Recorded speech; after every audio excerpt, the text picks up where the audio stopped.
Takže jo, já zdravím všechny, mé jméno je Malingo.cz a vítejte u dalšího tutoriálu. Tentokrát to bude tutoriál, jak si vytvořit vlastní intro. Mimochodem se chci samozřejmě říct, že dneska už budu pořádně ready. Už jsem si konečně nějak zkusil zbavit ty nemoci. A jo, takže vy jste určitě nedočkaví na to, až udělám nějaký intro. Mimochodem, tak nějak skoro vůbec nikdo nesleduje můj denní přehled. Takže proto denní přehledy budou vycházet jenom dvakrát týdně, čili ve středu a v pátek. Vlastně v pondělí, takže proto vám chci oznámit, že když to nikdo nesleduješ, tak napište do komentářů a já to zruším úplně. No, každopádně, jak si dělat to vlastní intro? Začneme tím, že půjdeme na stránku www.movie.info.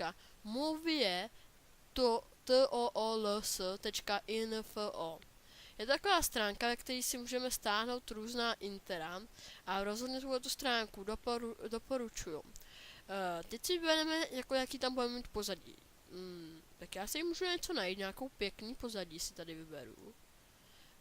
Vyberu si tu třeba, chci, aby tam bylo takhle za tímhle tohleto, přesně by tam chtěl. Třeba se mi líbí. Tak si to tady jako najdu. A tak když si takhle to na to otevřete, tato, a tady máme download své složku. A vy stánete tady to Windows Media File VMW ve zkratce. Tak klikneme na download. Se nám to spustí. Za chvíli. Se nám to stahuje. A tady stahuju více věcí a stálo se nám to. Teď já si to takhle hodím na plochu. No. Máme. Takhle. A jo. Tady bylo k tomuhle tomu. Potom máte už v počítači různý písničky a takhle. Tak, to je ta stránka Movie Tools. Tu si můžeme už konec zavřít, ještě tady z úlož to si můžete stanout nějaký písničky, pokud potřebujete, se napíšete, ale nějaký, co jsou nelicencovaný, jo. Když napíšete třeba royalty, ne, jak se to píše.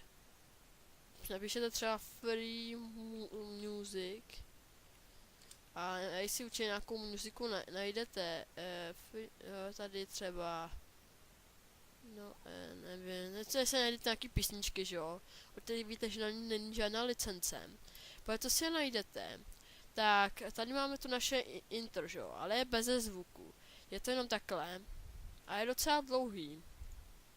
A my si ukážeme, co s ním dál. Dále si otevřeme náš program Movie Maker, jak jsme ukazovali i jako kde se ho stáhnout a jak ho používat, třeba na renderování videa. Tak si ho tady hodíme a hodíme si sem to intro, že jo. Tak. Teď to intro má 10 sekund, což je pro mě docela hodně, takže si ho tady necháme a přidám si k němu nějaký text. Takže tady dáme název a teď si tady napíšeme třeba, já si napíšu, jako už to bylo já, že napíšu si normálně Gamers News CZ si napíšu tak. Teď se tohle je teď se nám to automaticky zvětšilo na 17 sekund. Teď já si pojedu a takhle někde, jaké to bude, to Gamers News v tom videu. A to bude jako tohle se hodí sem 12 minuty. Já to teď ukážu, že Gamers News jdu domů. To je název. Tady přidáme někam takhle sem. Já bych se přidal třeba takhle sem. Si přidám titulek a to bude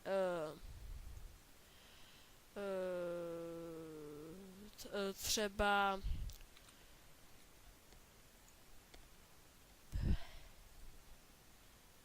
sem napíšeme třeba presents jo, jak se to tady vyberete, nějak tady ten text si samozřejmě vyberete, bude tam prostě Gamers New Presents a jo, chápeme jako jak to je. Teď si k tomu, teď to asi k tomu budeme chtít nějakou hudbu, takže zase půjdeme domů a teď dáme přidat hudbu, na to klikneme. A já mám třeba tady v dokumentech jsem si uložil, tady mám uloženou jednu free music od Foxe Stevensona, si můžete stáhnout doma do písniček. co otevřu a už tady mám všude hudbu. Teď si to, tady jsou textové nástroje, tady vidíme ten náš text. Si můžeme dát třeba takhle. Nástroje videa, tady je nějaká nástroje videa a možnosti hudby. Tady nastavíme nějakou hlasitost té hudby, máme třeba takhle. Tady, kdy mi ten song třeba pustit od třeba 42. sekundy, to chci pustit. Nechci ten song od začátku, ale dáme se ho třeba takhle. Tady tam silnice zeslabení, že začátku by to bylo třeba jako by se to střídalo, ale to já nechci žádný, nastavím si a ta písnička začíná ve 42. sekundě, to začne a tady úpravy a doba trvání, jako doba trvání zobrazí fotografie nebo pozadí. Tady máme jakoby, to je tam hudba, tady je ten text a zde máme úpravy, aby to bylo jako trochu rychlejší to video. A jestli dáme třeba 17krát rychlejší, nebo jako to je, kolik nám to bude trvat sekund. My se ho dáme třeba na těch 5, na 15. Zvýraznit hudbu. Tady máme vizuální efekty, tak, domů. Jo. Gamers News Presents. Já to chci odebrat. No. Si to sem hodím a sem si hodím ještě jenom ten titulek. Moment, nebo název. Se hodí asi tenhle nesmysl, nechci odebrat. Chci celý odebrat, zmiz. Tak já si sem musím hodit asi jako titulek, si to sem hodíme. No, tak já když na to jdu, tak si to si napíšeme třeba ještě jednou si tam napíšeme to Gamers News. Je tam docela špatně vidět, takže já si ještě zeslabím. Textové nástroje si to hodíme třeba 36. Jo, tak nějak by to šlo. Gamers News Present, musí to hodit třeba barevně. Pro mě, za mě, si to můžu hodit třeba zeleně. To je jedno, jak si dáme do toho, hudbu už to máme. A má to 10 sekund. Hudba nám začíná ve 46. sekundě. Jo, to si necháme. Hudbu máme na maximum. Právě videa je tady. Teď jako je to video, je docela dlouhý, jo. Tady si opět tady animaci si tady nic dělat nebudeme, tohle všechno necháme. Já si můžeme, si nám to já se ho také spíš snížím a co takovýhle. Temnější. Projekt zvýraznit hudbu, tady žádný komentář nemáme, širokouhlý samozřejmě, zobrazení to nic. A tady má to 10 sekund. A já chci to intro, aby to trvalo trochu míň. Já se tady nastavím třeba 2krát rychlejší, bude to trvat jenom 5 sekund. A bude to teda vypadat takhle. Mají i s tou hudbou. No, jako dost pěkný se mi to zdá. Ještě do toho, takže teď já vám to intro vám třeba hodím ještě na úlož to, pokud se to vypadá, tak to vypadá a po mně se nám to intro docela povedlo. Vy asi tady v tom přes ten program, ve kterém to já natáčím, neslyšíte zvuk, za co se teda já omlouvám. Já si to intro hodím klidně třeba ve Full HDčku. Si to pojmenuju, nevím, test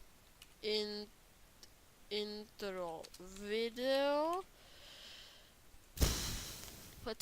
Sice vám to vyrendruje, to půjde rychle, takže aby jsme to zrekapitulovali, takže v dnešním videu jsme si vytvořili to naše intro. Takhle nějak se tvoří, dáte si tam hudbu, vyberte si pozadí, jaký chcete, ten text jako vypadá docela divně, takže se ještě upravte. Normálně tady v tom formátu si to dejte kurzívou klidně. Tady si budete nějakou velikost, budete si to hodit tady jakým chcete, budete se já nevím dát třeba si to hodit Arialem, to je jedno. Teď si s tím trochu pohrajte s tím textem. Normálně hudbu si tady vydostavte, kdy chcete, aby ta písnička začala na,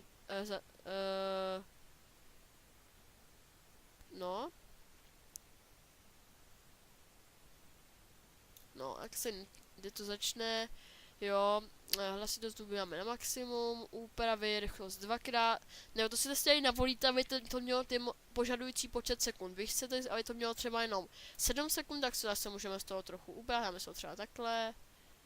Jo, můžeme si to dát třeba jenom jedno a to bude asi 10krát, nebo 64krát a to bude mít jenom 16 sekund.